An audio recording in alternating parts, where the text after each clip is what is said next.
गडचिरोलीमध्ये अनेक गावांचा पाणी पुरवठा योजना ठप्प. संतप्त नागरिकांची जिल्हा परिषदेवर धडक मोहीम. पाणी पुरवठा योजनांसाठी कार्यकारी अभियंत्याला घेराव.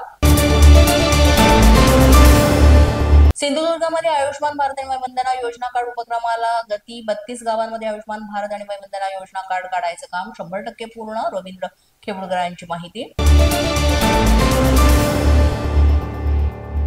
जगद्गुरु संत तुकाराम महाराज संस्थानकडून 11 लाख रुपयांची मुख्यमंत्री सहायता निधीस मदत. नैसर्गिक आपत्तीग्रस्त शेतकऱ्यांसाठी देऊ संस्थानाचा उपक्रम.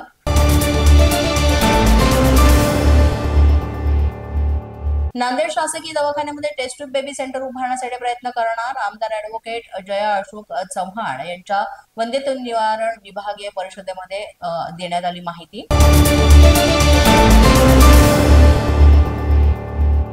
सिडकोच्या घरांच्या किमती कमी करण्यासंदर्भात दिवाळीत निघणारी सिडकोची लॉटरी पुन्हा लांबणीवर. या संदर्भात 15 दिवसात बैठकीत माथाडी कामगार मेळाव्यामध्ये मुख्यमंत्र्यांचं आश्वासन.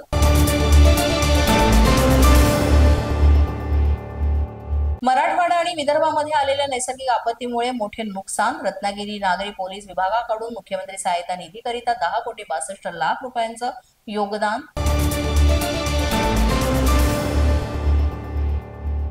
सिंधुदुर्गमधील गोवा राज्याच्या सीमेवर ओमकार या टस्कर हत्तीची चर्चा. ओमकार हत्तीमुळे नागरिकांमध्ये भीतीचं वातावरण. ड्रोन शूटद्वारे हत्तीच्या हालचाली करण्यात येतात. शूट.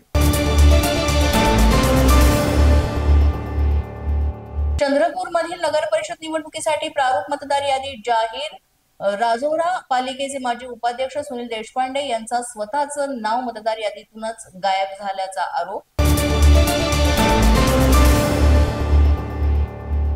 अहिल्यानगर महानगरपालिकेची अंतिम प्रभाग रचना अद्याप जाहीर नाही. 13 ऑक्टोबर रोजी प्रभाग रचना जाहीर होण्याची अंतिम तारीख. परभणी जिल्हा परिषदेचे गटनिहाय आरक्षण सोडत जिल्हाधिकाऱ्यांच्या अध्यक्षतेत 27 गट महिलांसाठी राखीव. पोलीस माझा न्यूजच्या बातमीपत्रात आज इतकंच. तुम्हाला आमचं बातमीपत्र कसं वाटतंय याबाबत अवश्य अभिप्राय कळवा. यासाठी पोलीस माझा न्यूजचं युट्यूब चॅनल सबस्क्राईब करा. तसंच आमचं फेसबुक, इंस्टाग्राम आणि ट्विटर अकाउंट फॉलो करा. अधिक माहितीसाठी आमच्या www.policemazhanews.com या वेबसाईटला भेट द्या. आमचे अधिकृत प्रतिनिधी व्हायचे असेल तर स्क्रीनवर दिलेल्या क्रमांकांवर आजच संपर्क साधा.